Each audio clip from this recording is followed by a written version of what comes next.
208 de 2024, ela colocou no artigo 174 do CTN uma expressão. A expressão que tinha antes da lei era protesto judicial, certo? Lei Complementar 208 de 2024.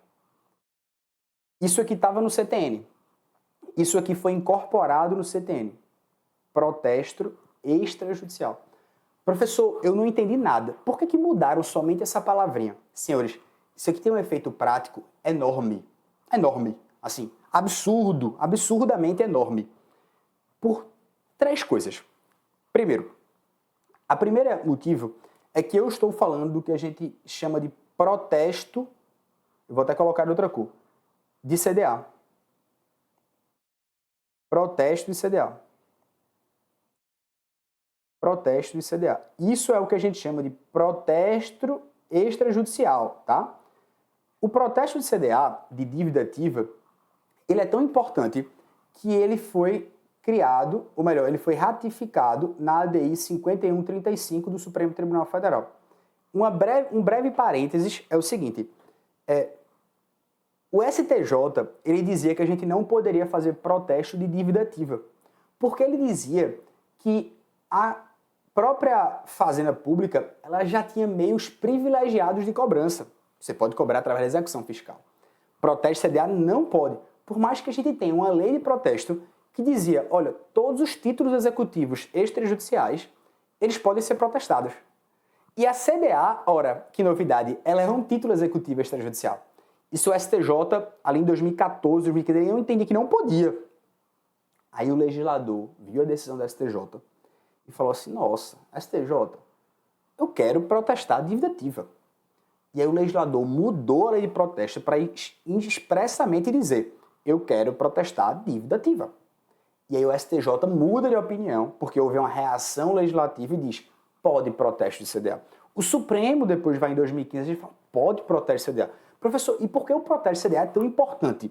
Porque, queridos amigos, o protesto de CDA é uma medida efetiva, célere e eficaz na cobrança dos créditos públicos. O protesto de CDA é o protesto do cartório. É muitas vezes você não ter que entrar com um processo judicial de execução fiscal e fazer o protesto para arrecadação. Ora, eu escrevi um capítulo de livro com a professora Irene Nohara, por exemplo, dizendo que o protesto CDA ele é um estímulo ao compliance do direito tributário. Ou seja, se você protesta, a pessoa vai ter vários problemas no meio extrajudicial que ela não vai mais poder pegar crédito, por exemplo, vai ficar com o nome sujo.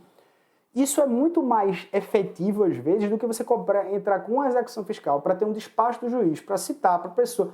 É muito mais rápido, é muito mais barato, que é o que o Supremo Tribunal Federal já vinha dizendo há tempos e que nós tivemos, por exemplo, o chamado tema 1184 do STF. Professor, o que é isso? Lá no tema 1184 e também na ADI 5135, o Supremo Tribunal Federal já dizia que o estímulo ao protesto CDA ele é algo que fomenta o pacto federativo no Brasil de maneira, inclusive, mais ágil na arrecadação. Porque as execuções fiscais, elas são os gargalos da execução. É como se o índice de efetividade na execução fiscal ele é muito mais baixo do que o protesto. Eu não estou dizendo que o protesto serve para todas as situações, mas ele é muito importante porque, estatisticamente, ele tem mais taxa de sucesso do que a execução fiscal. É claro que alguns contribuintes que praticam fraude ou que são grandes devedores somente vão ser cobrados através da execução fiscal porque voluntariamente o cara não vai pagar. Eu tenho que fazer uma investigação para esse cara pagar, ponto. Só que, a grosso modo, e especialmente no tema 1184, o Supremo pega e fala o seguinte, olha, para débitos que são de pequeno valor, e é isso que ele chama, e a resolução do CNJ 547/2024 vai dizer que R$10.000 é pequeno valor, você agora tem que fazer algumas medidas para entrar com um processo judicial. Se você não fez algumas medidas nesses processos de baixo valor, eles vão ser extintos de ofício nas execuções fiscais e também você não vai propor novos processos.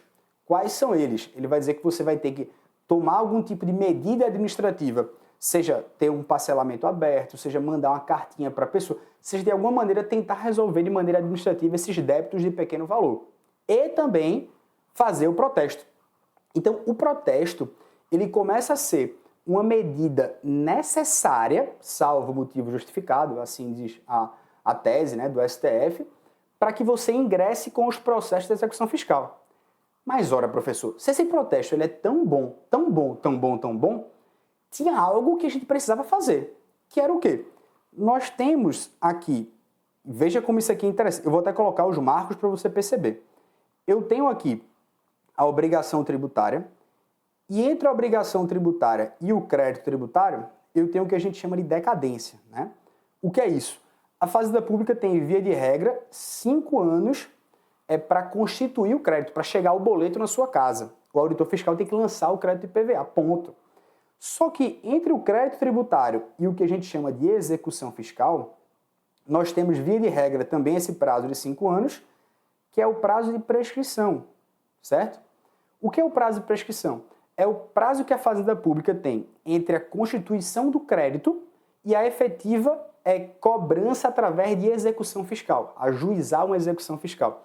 Então, quando esse crédito ele está constituído, a Fazenda Pública ela vai, por exemplo, por aqui, inscrever em dívida ativa, né, porque, enfim, né, é um controle de legalidade feito pela Procuradoria, em que ela vai fazer esse controle rígido de legalidade para dizer, olha, está tudo ok, né, constituiu, a parte foi citada, está tudo certo, pode inscrever em dívida ativa. Só que perceba, o marco temporal de inscrever em dívida ativa, ele não interrompe o prazo prescricional. O artigo 174 do CTN diz o que é que interrompe o prazo prescricional. Onde é que eu quero chegar, queridos amigos? Perceba, o que é que interrompe o prazo prescricional? O artigo 174, ele só diz protesto judicial.